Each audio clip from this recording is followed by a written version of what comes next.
You know what they say about a 5-day winning streak on Wall Street or in the S&P 500 is? Let's make it 6.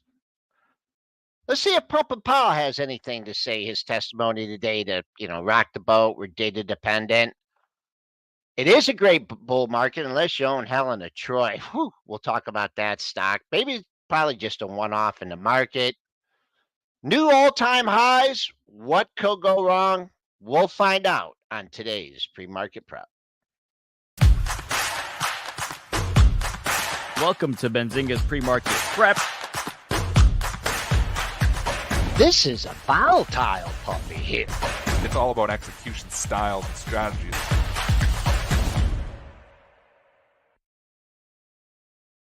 All right, good morning, traders, investors. The song remains the same. We are higher in the pre-market here, trading right near yesterday's high, up 11 3/4 handles, 56.37, just off that pre-market high. Buck up a dime here after a rough couple days, 104.78. TLT rebounding off that low for the early July low, but down 34 cents at 92.42. Crude backs off a couple bucks after running into trouble at 84, down 36 cents at 81.97. Gold is shining here, up $4, 23.67.50.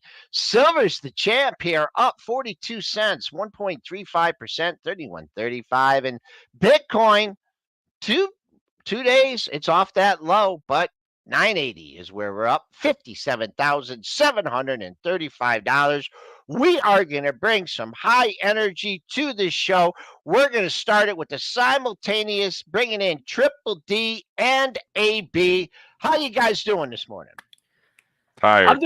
I'm doing well, Joel. You mentioned a winning streak on Wall Street, and that, I know we haven't talked sports in a while. Obviously, hockey, basketball, that is over, but them St. Louis Cardinals started the year so slow, so poorly, last in the NL Central. Now have the best record in the National League over the last 50 games. Oh, it is. I didn't even realize how much it has lifted my mood and general well-being, just that the Cardinals are playing well right now. So I know baseball might not be the most popular right now, but it's all we got. And actually, it's not true. We got Wimbledon going on. We've got some soccer, but either way, just anyone who's a baseball fan. AB, you're young. You're young. Young people don't like baseball. It's too slow.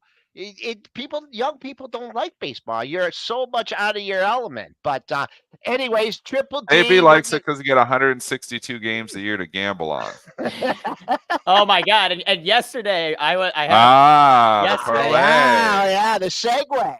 Yesterday, I had a parlay where I needed one more strikeout by the Cardinals starter Miles Michaelis, and I would have won $750 on a $25 bet. I picked the right guy to get an RBI, another guy to get a hit, the Cardinals money line, and one more leg. And it was only 3.5 strikeouts I needed from this guy, and he got 3 strikeouts and pitched a whole 6.5 innings or something. Couldn't get one more strikeout for me, but it's okay. I still ended the day up. I ended the day up in the markets as well. So overall, it was a good day. Can't get mad at winners.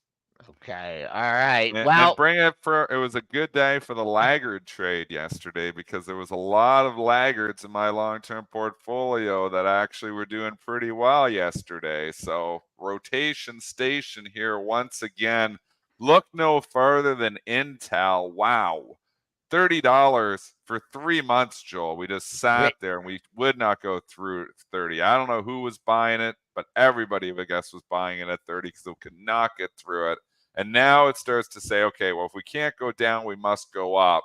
Last 2 days, Intel goes from 30.91, 32.34, then yesterday 34.09, now all the way up, filling the gap, 34.95. Intel back. Intel's back, and don't you love it when you're under 32? You're like, okay, I'm gonna play a breakout, right?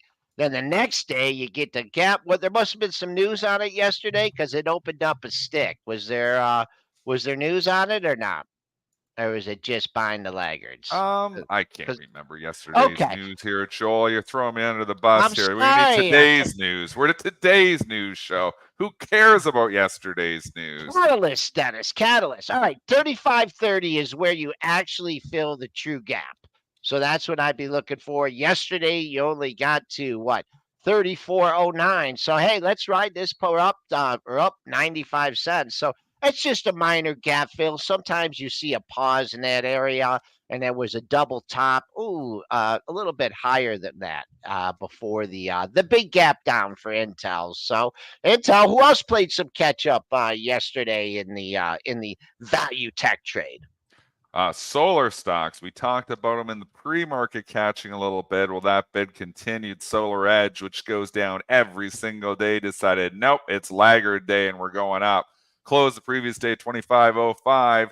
Yesterday closes at 27.37, a tiny little 10% gain. Look, there's that big 10% gain. All these Solar Edge buyers were saying it's got to bounce 10% at some time.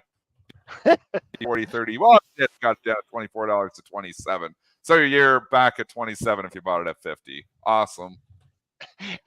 Well, going back to the chip theme with Intel, I mean, you had AMD yesterday as well, closing up around 4%, and Dell closed up more than 5%, up another 50 cents this morning. So you're seeing kind of these chip plays that had been lagging, NVIDIA and SMCI over the last couple months, kind of perking up yesterday. And I mean, at this point, NVIDIA, obviously, we've said everything that can be said about NVIDIA.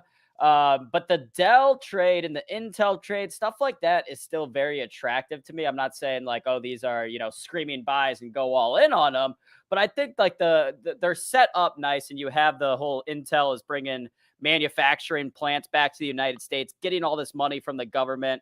And I think like, it's clear why these things are catching up, because everyone wants to invest in AI. And then you see some of these charts that aren't at all-time highs, and it just looks like a great deal.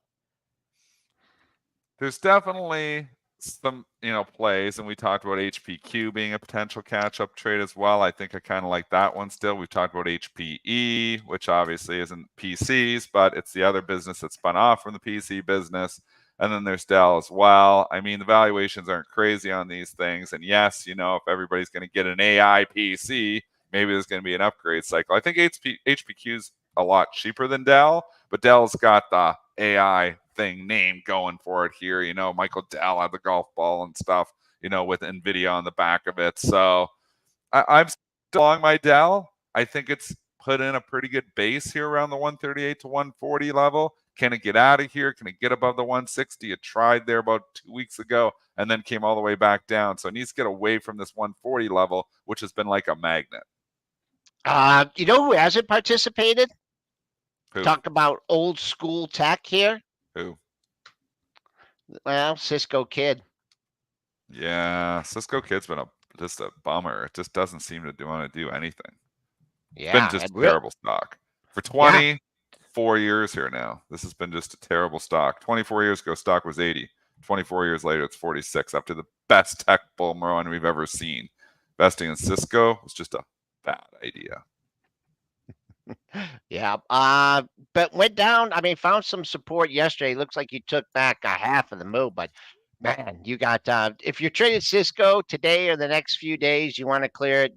Pair highs here at 46.80, and then you can see the major wall of sellers just under 48 in Cisco. So one value tech stock not participating in the rally. IBM perking up a little bit if we're going through all these value tech stocks there. Jared was asking about it. Starting to close the gap, had the earnings gap down from 181, so it's starting to get into that. Feels like it wants to close it. I feel like you got 180 on this. I don't know. I'm very torn. This is a difficult market to invest. Like, it's a difficult market to call day to day. We've had some wild swings. Like Tesla, I feel like was an easy call, 3 weeks ago, because it was putting in so much work down there, and you felt like eventually it was going to run. And it has. At this point in time, though, Tesla's, run up a lot. So do you want to chase here? Do you want to add more here? I think it depends on your time horizon. But just looking through all these other stocks, it has been difficult. And I mean, it's been difficult, especially outside mega cap tech. But, somebody's asking me, well, what would you buy, right now? I'm like, well, I don't know. Apple's run a long ways. Valuation's not attractive at all. Microsoft's run a long ways. Valuation's not attractive at all. NVIDIA's run a long ways, really. Although NVIDIA is looking more constructive as of late. So maybe we should stop on that chart, because it got a big hit, came down. Now it's starting to look more constructive here again. It's kind of looking like it wants to go back to that 140 area here. But, if you have new money right now, Kramer was saying maybe you buy Nike, but, we know what that chart looks like, and that thing just continues to go down every single day. If you had new money right now, like brand new, coming to the market for the first time, nothing's cheap. And the stuff that is cheap is junk. Or the stuff that is cheap just continues to get cheaper. Would you buy Alibaba? I have some. I don't know. It's been not good. When you've been going after the value stocks, they haven't been good. Intel value trade hasn't been good, but the last couple days starting to perk up. So ask you, the chat, as well. Brand new money coming in right now. I'm kind of just sitting back here for a little bit. I'm not putting a lot of new money to work here right now. Well, let's see. We do have some silence. So obviously nobody has any trading ideas on the show. Might as well just stop the show right now then. What do you got? What do you got? I was gonna say let's go to Helen of Troy earnings. Oh, I asked the question. Oh my gosh. You just ignored my question completely. Brand new money, AB. Brand new money. You got to pick 3 stocks. Go. Like for how long? Give me a time horizon. Next 2 weeks. We're going short-term trading here. What looks like it's gonna go right now? Next chat, we're going with you guys too. Chat's on this as well. All right, I'll go Apple continues to make new highs over the next 2 weeks with a price target of 235. That's my AB price target on Apple. Okay. I'll buy the dip on Boeing specifically because we have more bad news on Boeing and the stock isn't going down. That's always a sign if you're looking at a stock and it stops going down on bad news. It is something that will gain my attention. So we've got Boeing, we've got Apple, and then let's go with all right, here, let me try to think real quick. I'll go with, I don't want to go with Tesla. I think that move, I think the juice has already been squeezed. I want to pull back in Tesla before adding. All right, so we're aligned there. What about maybe a Rivian then? I think Rivian will is still kind of in the perking back up a little bit. Oh, it did. It did. It took that little dip. That's nice. Okay. Oh, people are saying the chat is lots of we've got lots of ideas from the chat. AMD, yeah, that's why we have the chat, to give us the trading ideas. I say this all the time. It's the main reason I do the show. I get some of my best trading ideas from our chat. They're awesome traders in our chat. So we just had about 30 stocks thrown at us from the chat. Who was first? Let's go back all the way. Well, Dennis, someone said Netflix, and that should be up your alley. Buy Netflix ahead of the report, which I believe is next week. Not a bad call. Stocks near highs could break out ahead of that call. And I think, there's a point there too. We are going into mega cap earnings season here. So maybe we do get a little bit of pre-earnings run in some of these. We've talked earnings already. We're going to get to Helen of Troy, which is a disaster here. But this week, really, we got Delta, kind of the first DAL on Thursday. Full disclosure, I'm long Delta ahead of the report. You know how I like to do that. Fridays, Citigroup, JP Morgan, Wells Fargo. And then next week, we do get, indeed, Netflix. So, Joel, you're quiet in the background. Oh, because it's easy. Stocks? AMC, GME, and Chewy. Chewy. Roaring Kitty. You know what? You made so many friends on Reddit just now. Let's go. You made Let's go, baby. Let's go. Let's go. He's made so many friends just now. Yep. Everybody loves Joel now. It's like, and it's not called Everybody Loves Raymond. It's Everybody Loves Joel after those 3 picks. GME, AMC, and Roaring Kitty have the most friends in the world all of a sudden. And I didn't even pick 3 stocks. I don't even know. I had a few yesterday that I was going with. I went with CrowdStrike, and then it got killed. So now I'm spooked.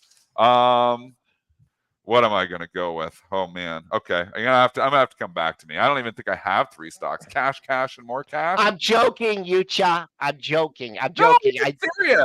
I think he's good. I did see there was a. I don't like your GME call. It's a value stock. I know we go back and forth. Whether Barron's, who they write, but there was a nice article in Barron's about AMC over the weekend. So. When I was out, I thought I'd say, did they get the Barron's fade or did they get the Barron's bump or whatever? it had a pretty good day yesterday, and there was some good movies this weekend, right? Or there's things are going Yeah. back. I mean, if there's any stock you're cheering for out there, movies, people being, going out and do things. So, but that I mentioned that run, or that it had off the bounce. But earnings season, though. Well, first of all, Dennis, you got a couple, numbers coming later in the week about inflation, right? We'll get another indication on inflation. And then you start earnings season. So, maybe it's not a bad time to wait. Maybe some of the stocks that you like will get a nice dip, right, off their earnings reports, and you'll be able to get into them. But people are bringing up this CrowdStrike yesterday. You mentioned just a couple other stocks. You said it was a wicked open yesterday, Dennis, and It was. The yeah. stocks opened, and some of them ran up in the first 2 minutes, and then they pulled the rug out from just a select few. I tweeted yesterday. I'm trying to remember which ones. If I go to my own Twitter account, I wrote them down. Apple, for instance, and you look at the chart and you think, "Oh, what are you talking about, Dennis?" Well, Apple opened yesterday 227, and then in about 10 minutes, 15 minutes, it lost $4. Boom, boom, boom, boom, and I was like, "Holy, that's a little violent sell-off." And the CrowdStrike was really violent, and I got caught up in this one because I was bought it for a trade for the breakout, bought the open. I think the open was 390. Quickly ran to 397. I'm like, who's a genius? Who's a genius? And then the rug pull, boom. And it went from 397 to 379 in basically a heartbeat. In 3 minutes. And I was like, what? Is there news? What happened? Palo Alto, same thing. Is there news? Did I miss something? They did bounce back a little bit, but I got stopped out because when I see a violent move like that, so I took a little loss on that trade yesterday. Obviously came back. I guess you just can't sell losers, Joel. Never take a loser. I would have got my money back. Yeah. You gotta just hold on. And and that is a joke, folks. Yeah, that is definitely. Yeah, I'm looking at. I drilled down all the way to the 5 minutes on this, and there was probably just someone that wanted out, right? Yeah. Yep. Yeah, and they did all bounce back mostly, but it was select because it wasn't it doesn't show up in the Qs, that violent sell-off. Nvidia was going straight up at the same time. SMCI was going straight up at the same time. So it was very much rotation within tech itself right off the bat. But Meta was the same story yesterday, opened up high tick, boom, in 15 minutes loses $15. I mean, again, $500 stock, but it's not nothing. It was a little bit of a violent sell-off, and it did not bounce back yesterday. So all very interesting. CMG was another one that's saying in the chat. That had a really ugly open. That opened flat, Joel, CMG, and quickly lost $3. And that is something when your stock's only $62 to 59. So you got the post-split hangover for CMG. It's a stock picker's market right now. Some stocks going up and others not, and others going down. Well, do we want to transition to some earnings right now? Sure. We did have an earnings disaster this morning in Helen of Troy, ticker HELE. This is a conglomerate that owns a lot of different consumer brands in different spaces. You have some kitchen gadgets, you have some beauty products, you have the Hydro Flask water bottle, which was before the Stanley Cup, before the Owala, the hottest water bottle on the market. And has since kind of come out of favor. So I'll give the numbers here for Helen of Troy, which again reported this morning. So EPS came in at 99 cents, missed by 60 cents. Revenue of 416 million, missed by around 29 million. Guidance lowered from $8.93 was the estimate to $7.07 to $7.50. So a huge reduction in that guidance for EPS earnings. And they're not, I don't really see any color here in terms of which products were slowing down that much for Helen of Troy. The company also did a stock buyback with share prices at above $100, and now it's down to $66. So that was kind of mistimed buyback by management there. That can't help. But I don't think it's all this Hydro Flask water bottle coming out of favor, but I'd be surprised if that wasn't a big factor in this poor earnings report, because I think a lot of that was pull forward demand. They were selling out everywhere a few months ago. Really about a year ago now. And now I don't think people, these things are fads, the water bottles, you don't even hear about the Stanley Cups anymore.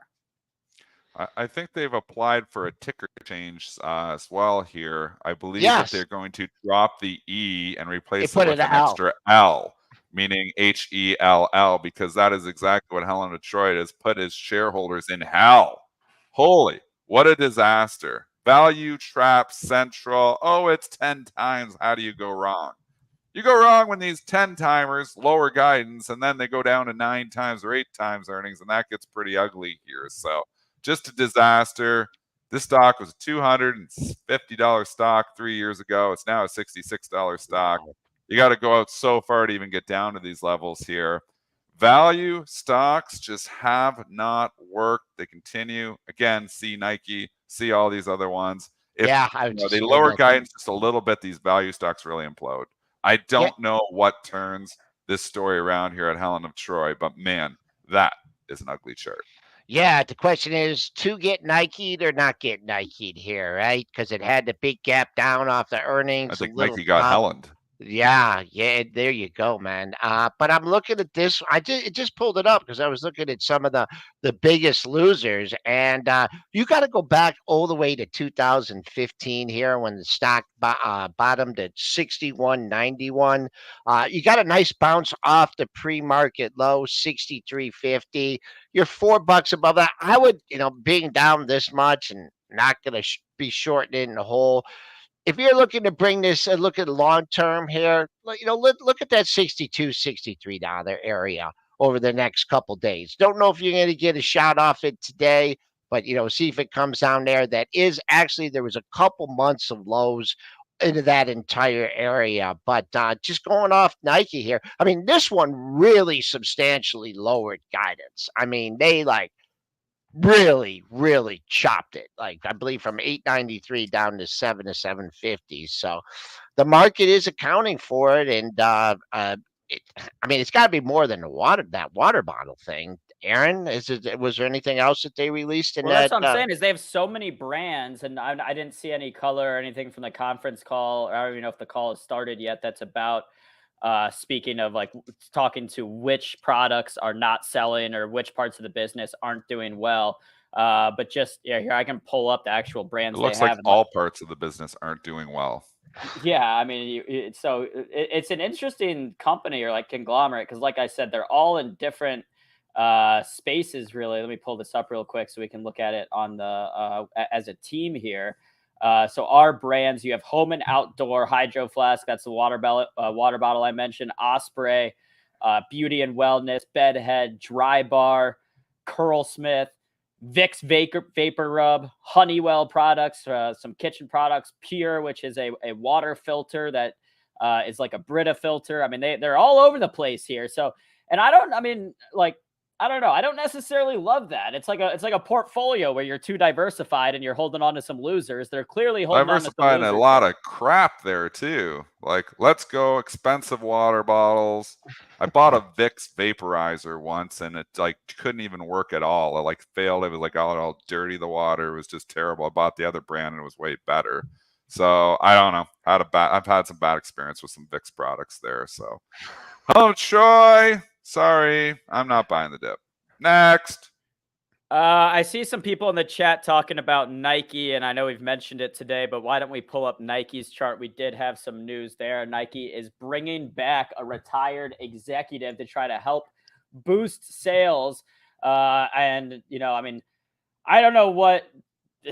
One way, I guess, that they're trying to boost sales among young people is bringing back a retired executive. We'll see if that works, but at least some sort of executive shakeup, doing something here to try to recover from this trend where Nike has just not been doing well over the past few quarters, as you can tell by the share price. But Dennis, you were mentioning that Kramer was calling it out as a potential buy here. Reluctantly, he was like a reluctant buy on this thing where he wasn't convicted at all, but he's like, you know what, this is so low now. He's like, eventually this thing's going to turn around type deal. So he thought you could start buying it here at 73, and that's why it's up a little bit here. It's a little bit of the Kramer bump.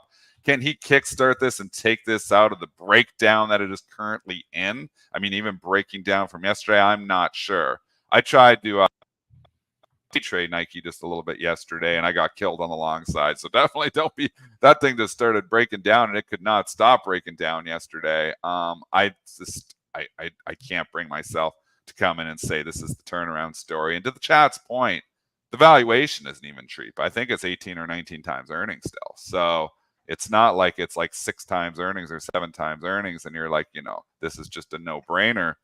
This has been just a very bad story for a while now.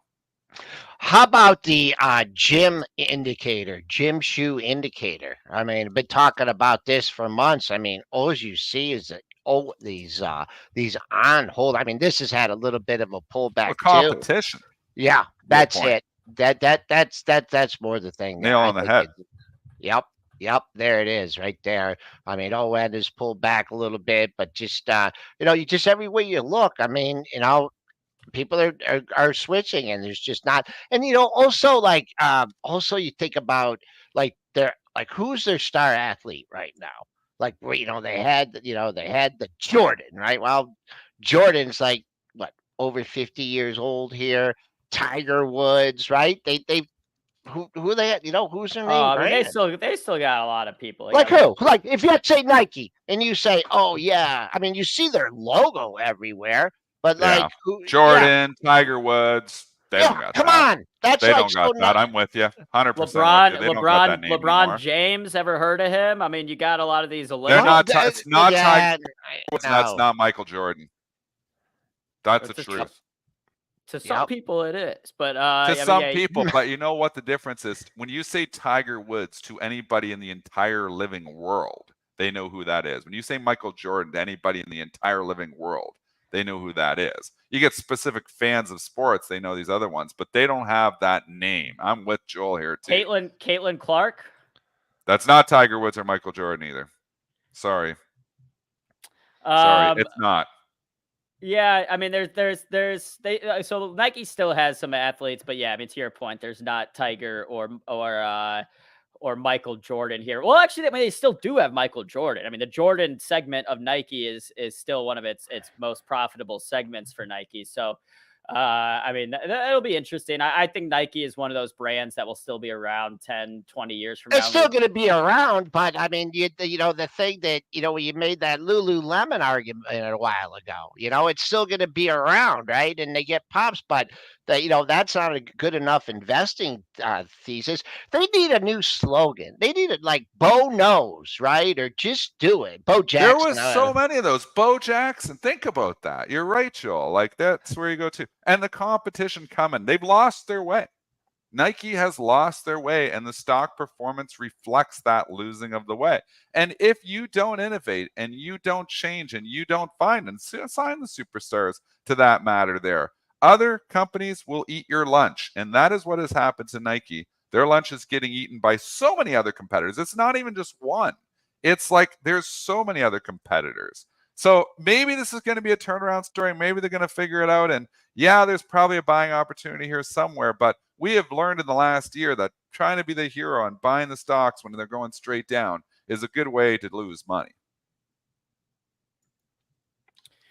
We upset the chat when we didn't know, when we said that Caitlin Clark wasn't as big as Michael Jordan. Well, I mean, I think that's actually a huge one for Nike because it's a whole probably untapped market there in terms of women who are, maybe have been complacent or uninterested in which shoes they buy, athletic, and now they're big Caitlin Clark fans. But we'll see how this ends up playing. But I still think, I think in 10 years we'll be looking back and saying, oh my God, we could have bought Nike down here at these levels. Maybe not right this second, but at some point in the next few months while it's down here, I would have a hard time believing Nike doesn't recover at some point. But to your point, Joel, I mean, I did talk about that with Lulu as well, which I am still long Lulu. And I think like a lot of these times, these brands just need some time to recover, get back into the swing of things here. Scotty Scheffler, Jay Rice mentions Scotty Scheffler is with Nike, but I mean, golf. I mean, he's not a Tiger, not yet. No. I mean, he's played. There hasn't been a Tiger. Like, do this. This is just, maybe this is the sports, and maybe, people are in like more well-rounded than they were years ago. But you think about boxing. It was Mike Tyson.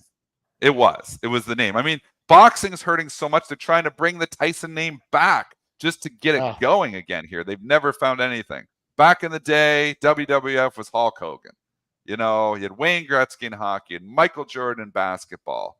You know, obviously there was lots of baseball, but, you know, you can take it back to the Mickey Mantles, Babe Ruth, whatever you want to do. But I just feel like, I don't know, maybe it's just everybody's watching all different sports and we're, you know, the attention span, you know, is down. But I don't feel like any of those names that you just mentioned, I'm sorry, I don't feel like is like the Tiger Woods name.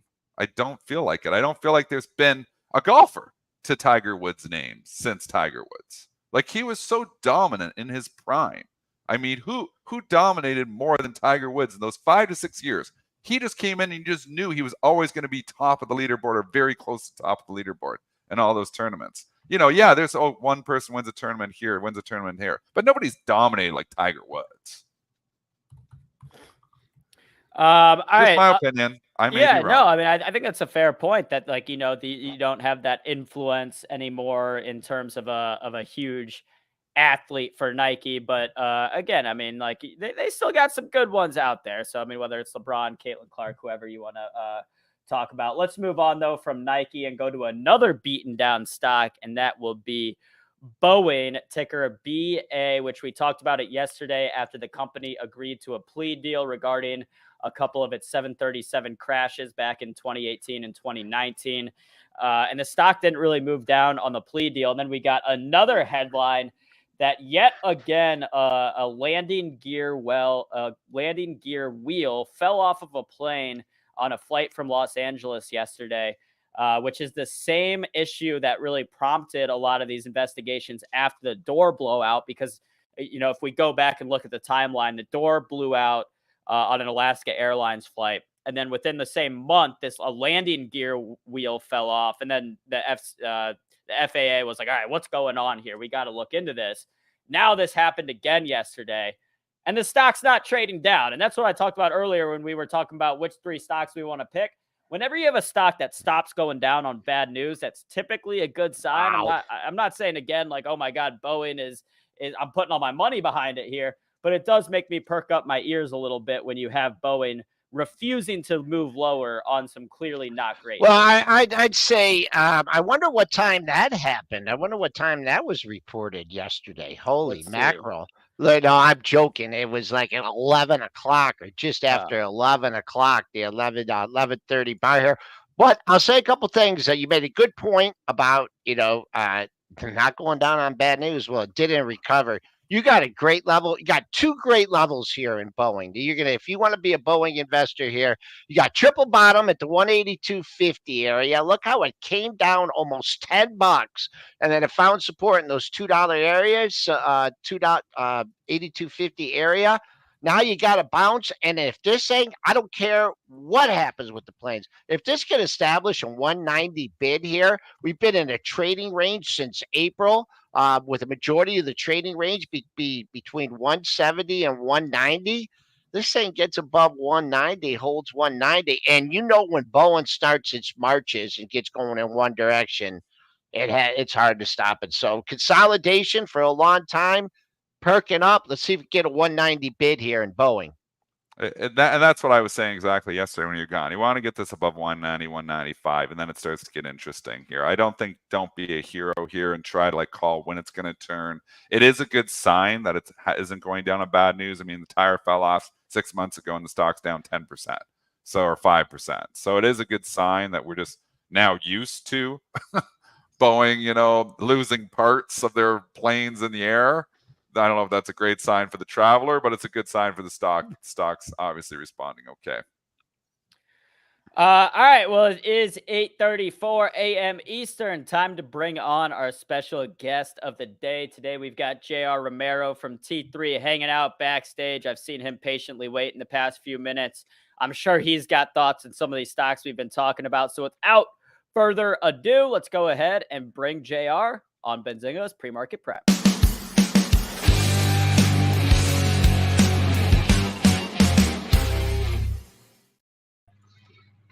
All right, JR, welcome back to Pre-Market Prep. How are you doing?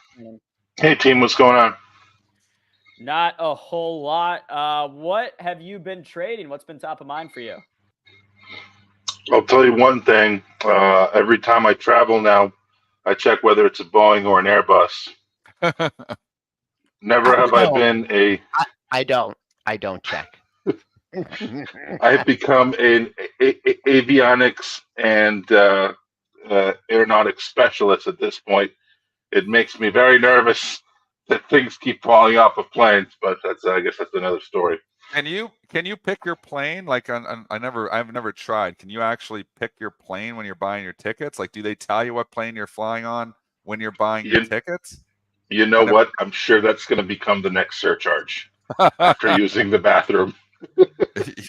We go on to our Expedia and say, what type of plane do you want to fly in? That would hurt Boeing big time. If they started actually, if Expedia or Booking or any of those came out and actually started to let you pick your plane, be like, I'll take the Airbus. I'll take the Airbus. Well, that would be actually a problem. You know who else it would hurt would be Boeing, or not Boeing. It would be Southwest, because Southwest has an all Boeing fleet. And I actually flew Southwest over the weekend, and so I was on a Boeing 737 MAX 8 both ways to and from St. Louis, and no problems for me, but it certainly did at least cross my mind a little bit when I sat down and looked at the pamphlet, and I was like, I think that's the exact plane that had some of these problems. But either way, look, you had some wheels fall off, you had a door fall off. At least we haven't had a wing fall off or anything like that yet. So the planes are landing.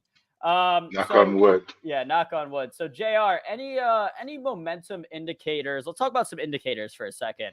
What indicators do you typically use when you're looking for some breakout stocks and things like that? Price is good. I like price. Price, on price. It's not a bad call. Okay, well, let's take it a step further. What do you like that's breaking out right now? Because there is a few stocks breaking out here right now. Some from long ranges. I mean, Intel's breaking out actually over the course of the last couple of days, really. I mean, it hasn't run too far here now. You got to wait for a pullback on this thing, because that's a big move for Intel. What are your thoughts on this Intel, a little breakout from this $30 area? It's okay. You got a bunch of overhead supply at 34. Look, I like to tell my traders, think like a merchant, and know the quality of your merchandise. I like the AMD trade a lot better. I've been waiting for AMD over 175. We've been stocking the trade. We entered it yesterday. It's gapping up this morning, and our target's 205. It's leaking a little bit here in the pre-market, but you really have to get over that there's a 174.70 pivot. You got some overhead supply from April, but I think we're gonna start to build a cause here, consolidate, and make a move for 205. So AMD looks good. We just got out of Meta from 487 to 530. That's a nice one. That was a good one. That needs to consolidate now. We're going to let that cook for a while. And Tesla, when nobody would take her to the dance, we took her at 172, 175, and sold her at 250 last week. You just got out of Tesla. Yeah, Tesla, you got a lot of sellers at 250.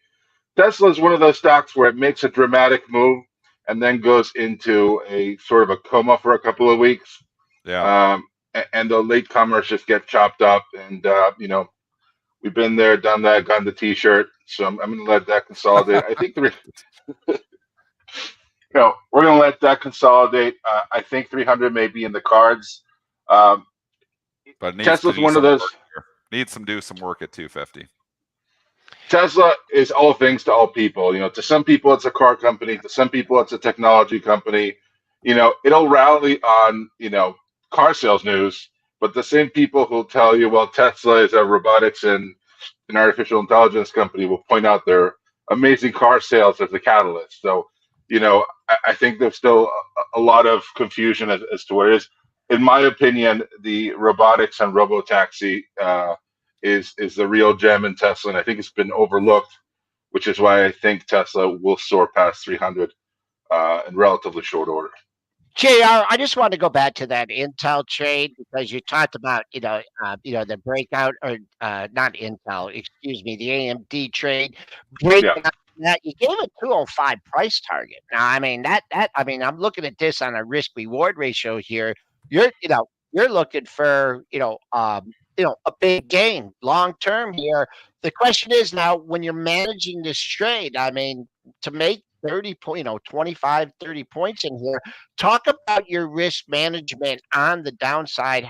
Is it something that you want to, if you pull back, that you want to add to, or how? Just talk about the risk management because that's a really nice reward on the upside.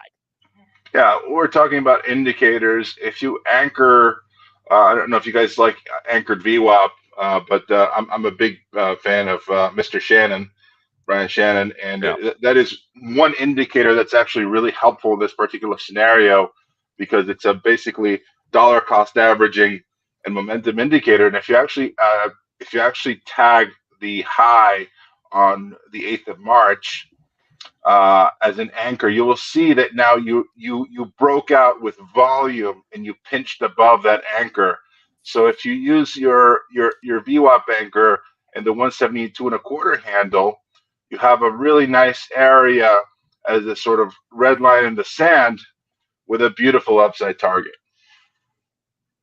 So that is the trade idea. Where does that come in right now currently on AMD?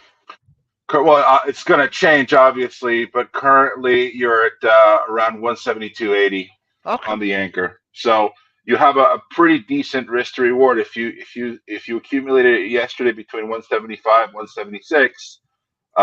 You have an amazing risk to reward on that trade. So I think AMD is going to be the laggard story after NVIDIA, and I think we're going to see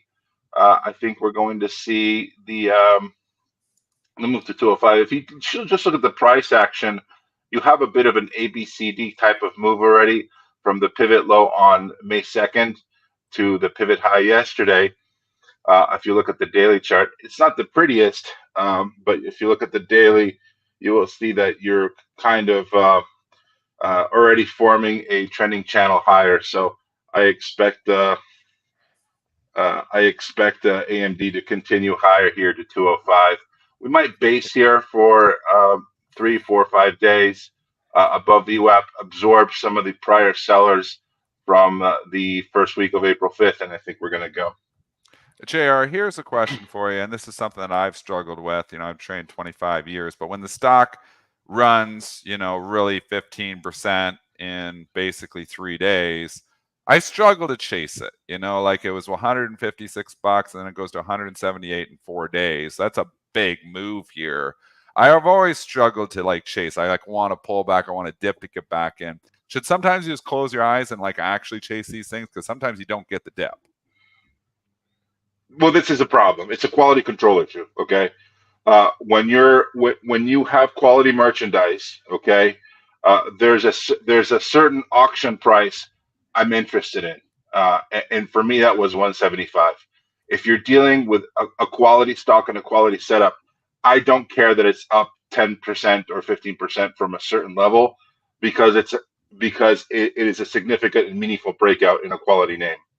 And it's in no way, shape, or form, in my opinion, overbought. I believe it's the beginning of the move. So it's a matter of quality, in my opinion. JR, we've got this QR code up for your virtual trading room that our viewers can go sign up for. We also have a link in the description. What can viewers expect if they go sign up for this? Yeah, so we're going to be doing a lot of I call it trader de-education. So the trading world is full of people selling magical indicators that don't work and teaching people technical analysis out of context, and not teaching people to think like traders. I tell people all the time, I can't teach you how to trade. No one can. Okay, it's a very personal thing, but I can teach you how to think about the markets. I can teach you how to think about trading in a way that's going to be sustainable and long term. And then you're going to have to figure out how to make that work for you in the market and find your own edge. So we're gonna be talking a lot about this week, helping people find their edge, helping people understand how markets work, and we're gonna have a 2-day scalping course as a way of teaching people. It's sort of teaching people how, by example. I'll show people what my edge is scalping the markets, how I make it work, and then laying out the proposition for themselves. What is your edge in the market? How do you feel based on your behavioral profile, based on your style, that you can make a plan like mine work for you? And so we're going to do that for 2 days. We're going to call it the daily grind, high probability scalps for working traders. And I invite everyone to join. JR, there's different market environments, right? And, I don't know what you use for your volatility indicator. I just kind of use the feel for the market, the average range and the S&Ps. Talk about your style of trading and volatility. What do you use to measure the volatility? And as you know, being in the markets for years, sometimes you just have to change gears. Sometimes you get in a consolidating market, breakout market. What do you use for your volatility indicator? And what do you use to say, okay, this momentum markets may be changing a little bit to more of a consolidating market? Sure. Well, I used to like the VIX, but it's been broken. And you really have to pay attention to, in my opinion, you have to pay attention to all of the different intermarket type of indications. How is the how is the market moving in relation to the bonds and the TLT? How is the market moving in relation to the dollar index and the 10-year and crude and gold futures? So I do a lot of that. Price action is really important. And then you just have to watch the tape. If you're a day trader, even a swing trader, you have to pay attention to how the market reacts to certain price levels. You have to look at market breadth, advanced declines, and you have to look at volume. So, like a day like yesterday, if you look at it on the daily chart, it's a very different experience in retrospect to say being in that weird, choppy grind up all day. So you really have to pay attention. You mentioned the VIX is broken. Why? I think it's 0-day options, in my opinion. I don't know. What do you guys think? Why do you say it's broken though? Like what is giving you the indication? Like it's just not, telling you what you need to be told? Like why? Yeah, it's not doing what it's supposed to be doing as a volatility indicator. And you think that's because of the 0 DTE? I mean, if you think about it, like to say the VIX is low, I mean, you can look at some stocks here like Helen. I mean, to me, it some issues it is, and of course, the S&P has been a steady grind. But tell us why. Do you think that this DTE is going to lead to? Like, we always talk about, the gamma unwind and, during COVID and how that made things. Do you think is this something you keep in the back of your mind? Is like something that could be a major detriment to the market, or no, I don't. Okay. I don't know. I mean, think about it. The put call ratio is totally dead in the market, right? Mm-hmm. So why would the VIX be dead? And then on top of that, we have the last 1% decline was 50 days ago, guys. The last 2% decline in the market was in the SVB crisis. The long-term consensus, the S&P 500 consensus expected long-term earnings growth is at 17. Like, why would the VIX be high? So, and I think you're making a fantastic point here. Just, 0 DTE is basically kills volatility. Yeah. Yeah. It makes sense too. Like, you think everybody's taking these outsized bets. So, just even the natural market making effects of that are going to be the opposite. So that's going to keep price from, overall, like, and it obviously depends. And we do see volatility on individual names. So it's not like it's everything, but this overall market here, to your point, like, I mean, we just don't seem to get the violent sell-offs anymore. We don't get, No. not on the indices is what I'm talking about, not on individual names. Helen of Troy is down 20% today, but I mean, on individual stocks, yes, you see some big moves, but these indices, there's so much rotation, there's so much going on, they don't move. Yeah. Like Well, not like the violent moves. I think for that you A, need some panic.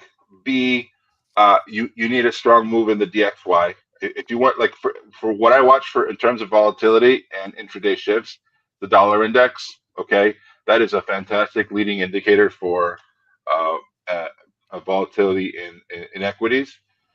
And when you go gamma positive to gamma negative, you get these big volatility moves to the downside. So those, in my opinion, are far more useful than the VIX. Well, JR, it's been great to get you back on pre-market prep. Again, we do have this QR code on the bottom of the screen if you guys are interested in signing up for JR's room. We also have a link in the description that you can hit that will also take you there. JR, it was great to catch up with you and hear about your thoughts on the market. Anything you want to leave us with? To new traders, please use as much risk management as you can. Take it slow. Trade small until you have a trading plan, a game plan for the markets, and an edge in the markets. Find your edge. It is the most important thing you can accomplish as a beginning trader. Find your edge with proper risk management, and you will succeed in the markets. There you go. Well, JR, have a great rest of your Tuesday. We'll catch up soon. And again, guys, go hit that link in the description or QR code on the screen. All right, guys, shout out to JR and T3, always sending us some good guests here on Benzinga's pre-market prep. We do have about 9 minutes left. Should we talk about some AI and some of the calls coming from different banks right now when it comes to, everyone gets so swept up in the AI hype. And then now you have kind of the contrarian banks and analysts coming out. Goldman Sachs came out and said, limited economic upside from AI, basically calling the whole generative AI promise not a myth, but just saying it's way further down the road and that they don't see it disrupting economic activity as much as a lot of experts expect over the next 10 years. And basically they put together this whole report where they just seem very skeptical about AI's promise here. And I mean, I've been kind of saying that for a while, that when people are talking about, oh, everyone's job is coming to be taken, it's like, well, hold on. People have said that in the past a lot about different things, whether it was machines in the 1800s, whether it was computers in the 1950s. And every single time, new technology has led to more economic activity, more jobs. So I don't know why, this one would be any different. Unless, again, like the generative AI really does come in the next few years and companies just start firing half of their staff. But these banks, and you had Citigroup come out and saying that AI, kind of similar things that Goldman Sachs was saying. So it's interesting seeing these contrarian takes coming from these big banks now. I mean, I'm going to stop there for a second and talk about this. If you believe that, generative AI and AI itself is overhyped and not going to change the world in any meaningful way, you have the most inefficient market that we have ever seen in our lifetime. If that is true, that means if you have that belief, and this is a big if you have that belief, you should be going out there and shorting Nvidia and shorting Apple, and shorting Microsoft, and shorting all these, and going and buying all these beaten down value names of the old school economy, buying your IWM because you get a whole portfolio of 2,000 companies that aren't going to make that much revenue from AI. So if you truly have that opinion, this is the best opportunity for you ever. I am saying that opinion is absolutely wrong. And I believe the market is saying that opinion is absolutely wrong. And that is why we are seeing, they're so wrong to say that. That is why we continue to see everything else getting beat up. So we know, the market is pricing in that AI is going to change the world. I believe it is. I believe the market is correct. I believe that, it's going to be some companies that benefit, clear winners, we know them, going to be a lot of companies that do not benefit, clear losers. We see them every day too. So it's a very bold call, to say the least. And I don't have a crystal ball. I may be wrong, but if you're that Goldman analyst or that's coming out with that call, Citigroup. Citigroup was a little bit more. Citigroup that said it. Both made comments, Both but I thought the you Citi gotta you put your money where your mouth is and start short Nvidia and start buying Nike. Well, I mean, could there be both? Like, could both be true? Essentially, that these companies need to buy semiconductors from Nvidia to help with these new AI solutions, but those AI solutions might not be as disruptive as like some people have called in the last year as we get like swept up. I mean, like let's put it this way. ChatGPT's now been around for what, a year and a half, 2 years now.